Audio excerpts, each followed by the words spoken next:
La députée Estelle Youssouffa, qui représente Mayotte, a encore une fois remis en place la France insoumise. Parce que je rappelle que Mayotte, là, en ce moment, bon, ce qui leur arrive, c'est inqualifiable. Entre les catastrophes naturelles, l'immigration qui est supérieure à la quantité d'habitants, quasiment. Et le fait qu'ils ont plus d'eau, plus d'électricité, ils ont plus de thunes, il n'y a plus rien. Et la France insoumise, elle est encore là, oui, il faut plus d'immigration, plus. Là, la députée, elle en peut plus. Et elle va les recadrer. Vous connaissez parfaitement la situation à Mayotte. Non, je peux pas vous blâmer d'avoir un peu de culture, mais pour le coup, à un moment, vous avez sur cette île une situation migratoire explosive. On a eu ce week-end à Mayotte, quasiment des affrontements entre une partie de la population et des migrants qui continuent à arriver et qui sont en train de monopoliser les bâtiments publics. Avec une partie de la population qui est allée s'affronter avec les migrants qui les ont caillassés. Oui, mais de toute façon, il vote Rassemblement National, donc c'est pas une grande perte, ça va, c'est bon. Dans une situation de violence et avec un risque de tension qui est extrêmement fort, tous les élus, pas du tout, je suis en train de vous répondre, tous les élus, quelle que soit leur couleur politique à Mayotte, ont demandé au gouvernement la suspension de toutes les délivrances de papier en disant vous ne pouvez pas, alors qu'il n'y a plus aucune protection maritime, qu'il n'y a plus de radar, qu'il n'y a aucune force de police et de gendarmerie pour protéger nos frontières, vous ne pouvez pas continuer à délivrer des papiers. Et vous, grandiose appel d'air.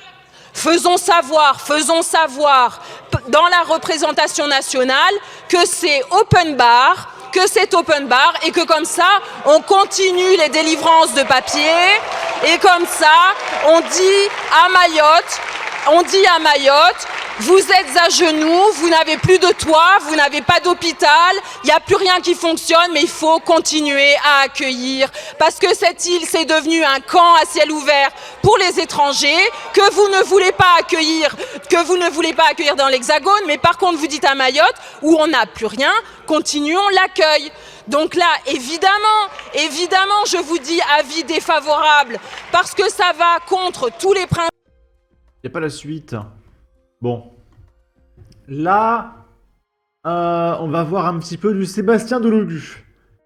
Donc Sébastien Delogu, là, il nous explique que ce dont la France a besoin, c'est une police non armée. Hein, parce qu'il y a trop de violences policières, hein, d'accord ? Parce qu'en fait... Ah, attendez, il faut peut-être un petit filtre. Voilà. Parce qu'en fait, je demande une police de proximité non armée pour aller dans les quartiers et parler de façon non armée.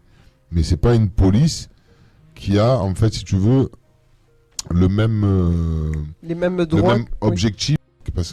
Donc en gros, quand il y aura des dealers avec des AK-47, le policier, lui, il aura des fleurs. Il dira « Arrêtez, faites l'amour, pas la guerre. » Voilà, et comme ça, on va arrêter toute la délinquance, d'accord ? Là, c'est Delogu qui nous raconte la période où il était chauffeur pour Jean-Luc Mélenchon. Et il nous raconte cette anecdote où il roulait un jour, il y avait le ciel bleu, un arc-en-ciel, il faisait beau. Et là, il y a Jean-Luc Mélenchon tout d'un coup qui a dit « Attends, Sébastien, arrête-toi, il y a un pauvre migrant défavorisé. » Et ils sont arrêtés sur le côté. Et il y a Jean-Luc Mélenchon qui a ouvert son portefeuille et qui a jeté plein de pognon pour le clandestin, là, sans rien dire. Et après, il est reparti. Voilà, et ça, c'est l'humanisme. D'accord. Alors, excusez-moi, mais je doute de la véracité de cette histoire. Par exemple, un jour, on était en train de rouler dans un village, je ne me rappelle pas où c'est. Il y avait une femme qui était par terre, il s'est arrêté, il a ouvert son portefeuille, il a pris tous les billets qu'il y avait dedans, il les a posés, elle a dormi, donc elle n'a pas vu. Personne ne le sait, cette histoire. Ben, moi, je l'ai vécu avec lui. On a que des scoops ici, hein. Non, mais j'étais en train de rouler avec lui, il m'a dit ça, arrête-toi, et du coup, il a fait cette action. Et ces actions-là amènent à ce que tu comprends. En fait, il est sincère dans sa démarche, c'est pas un hypocrite, il fait pas semblant, tu t'arrêtes pas, et la femme, elle dort. Non, Jean-Luc Mélenchon, il fait pas semblant, hein. Elle te verra jamais. Ah oui, bien Personne t'a filmé. Il y a que, Il est honnête, Jean-Luc Mélenchon, d'accord?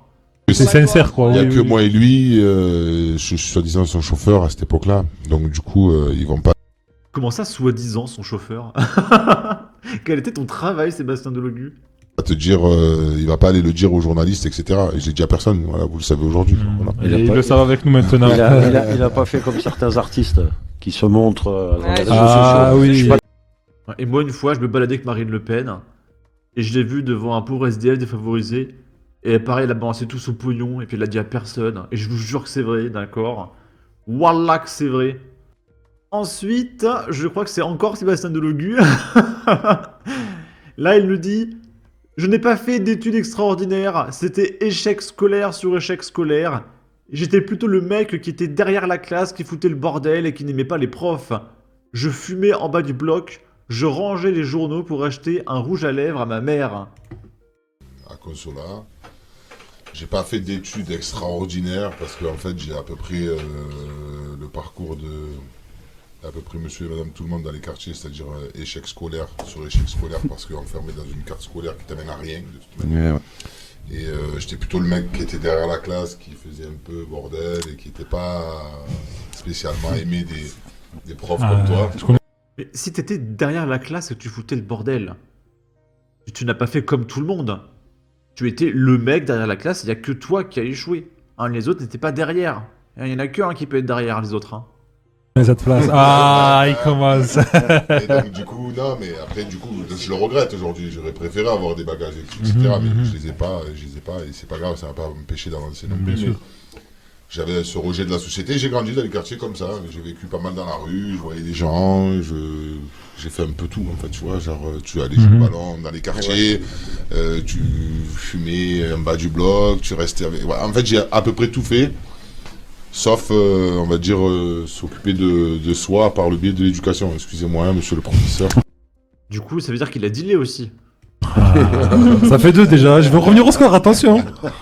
Et donc, du coup, voilà, après j'ai grandi, j'ai commencé à 13 ans, j'ai travaillé dans une presse à Saint-Louis.